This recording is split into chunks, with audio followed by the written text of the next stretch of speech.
జహీరాబాద్లో జరిగిన ఒక సభలో మాట్లాడుతూ తెలంగాణ జాగృతి నాయకురాలు బీఆర్ఎస్ ఎమ్మెల్సీ కవితపై తీన్మార్ మల్లన్న వ్యాఖ్యలు చేశారు. సో ఈ వ్యాఖ్యలు రెండు రకాలు.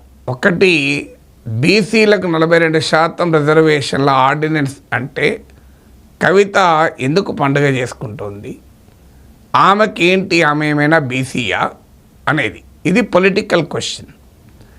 దానితో పాటు వ్యక్తిగతంగా అవమానకరంగా, అసభ్యకరంగా, సభ్య సమాజం అంగీకరించలేని అశ్లీల పదంతో కవితను సంబోధించాడు. సహజంగానే అది తెలంగాణ జాగృతి కార్యకర్తలకు ఆగ్రహం తెప్పించింది. తెలంగాణ జాగృతి కార్యకర్తలు తీన్మార్ మల్లన్నకు సంబంధించిన కార్యాలయానికి వెళ్ళారు.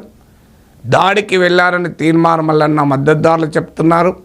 మేము నిరసనకే వెళ్ళాము, కానీ అక్కడ గన్మెన్లు కాల్పులు జరపడంతో ఈ పరిస్థితి చేజారింది అనేది తెలంగాణ జాగృతి వాదన.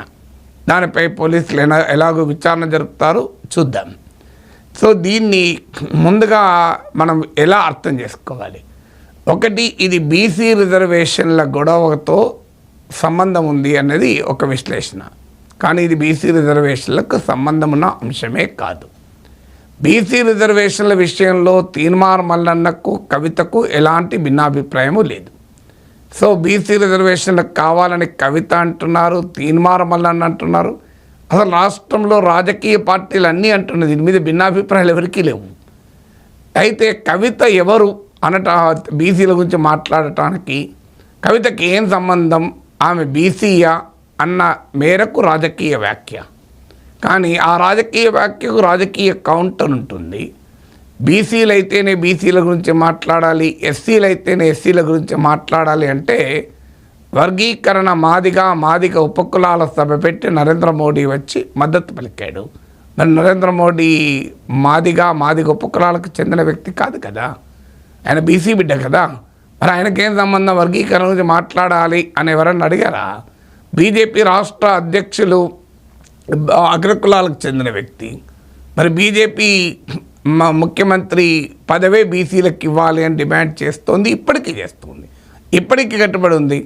మరి ఇప్పుడు 42% రిజర్వేషన్లను బీజేపీ సమర్థిస్తోంది. మరి రామచంద్రరావు బీసీ కాదు కదా అని అడగచ్చా? ఆ మాటకొస్తే బీసీలు అన్ని పార్టీల్లోనూ ఉన్నారు కదా, మీకు అన్ని పార్టీలు మారారు కూడా కదా.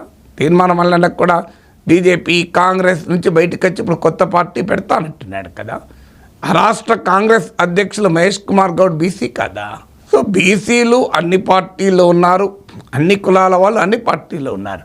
సో బీసీలు మీ పార్టీలో లేకపోతే, మీ పార్టీ నాయకుడు బీసీ కాకపోతే మీరు మాట్లాడకూడదు, మీరు బీసీ కాకపోతే మాట్లాడకూడదు అని ఎవరికి లైసెన్సులు ఇవ్వరు, సర్టిఫికెట్లు ఇవ్వరు. భారత రాజ్యాంగం భావప్రజ్ఞ స్వేచ్ఛను కల్పించింది. అంబేద్కర్ మహానీయుడు రాసిన రాజ్యాంగం అది.